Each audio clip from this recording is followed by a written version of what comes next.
because I'm working right now, I'm not reading anything, but stay on me. All right, so, you know, interrupt me, remind me to read this thing again, and I will when I get time. So I did, and then really liked it, and then it kind of reappeared for me. I went and did a couple other jobs, and it reappeared at a time, and I reread it and dug it, and then Jeff and I met in Austin, had a really good, and that was the thing that tipped me over for sure, because then I'd seen Take Shelter, but I met with him, and meeting with him and hearing how clear he was as the writer and the director, and what this movie was, how it was similar to work he'd done before, how it was different than work he'd done before. And then we put it on the books, and we were in, and I couldn't go till later, and he goes, I'm going to lose my leaves and my trees. And I said, well, you get me or you get the trees, man, come on, pick me. And he said, all right, let's do it.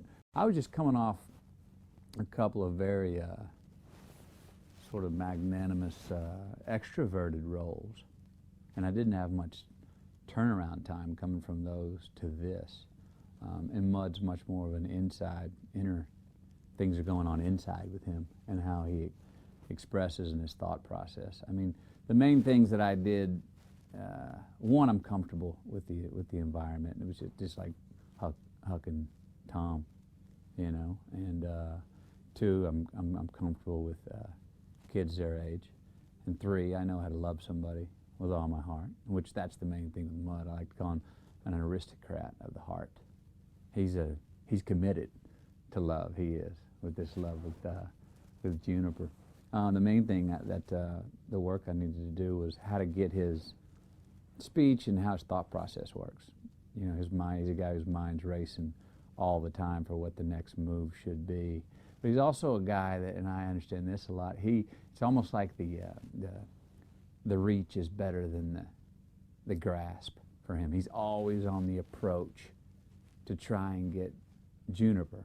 But I think if he ever ended up with Juniper, something would die. If he ever really ended up together, I think part of him would die.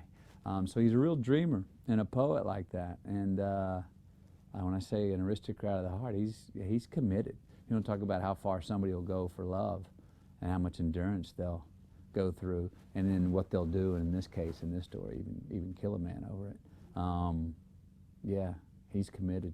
The story, you know, Ellis learns about love through Mud, and Mud is you know, in his sort of romantic beliefs and about love is much more very youthful. Look, he hasn't grown older and thought about and become really practical and pragmatic about love. And, you know, for him, the honeymoon's never over. Ty is someone who you can tell he's had some experience under his belt. He understands what's going on, what you need to do, how as an actor on a film set, you're also a filmmaker. You're helping him make the film as far as hitting marks and working with the people. And then you got Jacob, who's just I don't know if you can even, I don't even know if I can call Jacob an actor. I don't think he's an actor, but he's got a real identity. He knows who he is. He knows who he's not. That's a real important thing with him. And he's got the confidence to be himself.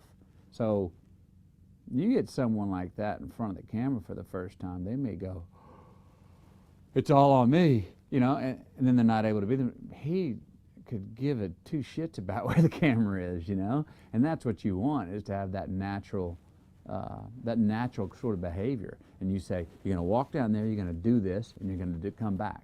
Okay. For him, it's very much press record. And so they're very natural that way, and very easy to work with, and talented. Again, Ty knows what he's doing. Jacob, I don't know if he knows what he's doing, but that's also just fine, you know? And that's also a real, if like Ty knows what he's doing but doesn't act like he knows what he's doing when he's on screen, you don't catch him acting. And Jacob may not know what he's doing, but he's able and has the confidence to be himself and do something, behave in front of the camera without worrying about the damn camera. A lot of directors are just, we're in the moment, let's get what we got in the moment, let's do it all the different kind of ways, and I'll make it work together in the editing room.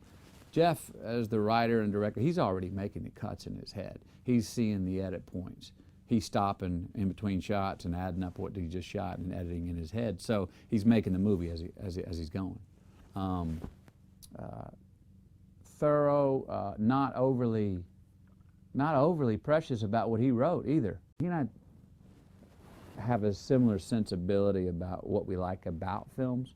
He's a linear thinker, logistics. If this changes, he's able to see how it changes other things, the tilt in the whole story, and how if you just dial a certain moment one way or the other, just the smallest amount, it does hinge and throw other things off in a different direction. And he's able to see that, what it'll do. And scripts really aren't like that. Scripts that get made by good directors and good actors aren't even always like that. Sometimes as an actor, you got to do more work and to create an identity that may not be there. This one was clear, so there's nothing, and I'm pretty good at changing lines up if I need to, but it hasn't been necessary on this at all. Mud's always on the move, using Steadicam in this one because Mud is always moving. Mud's got these, you could call them monologues, but he doesn't plant himself and speak to someone and say them. He's always doing something, getting the boat ready mainly. And he throws these, what could be like, quoted heavy-duty lines. He's throwing them over his shoulder because it's just how he talks and how he thinks.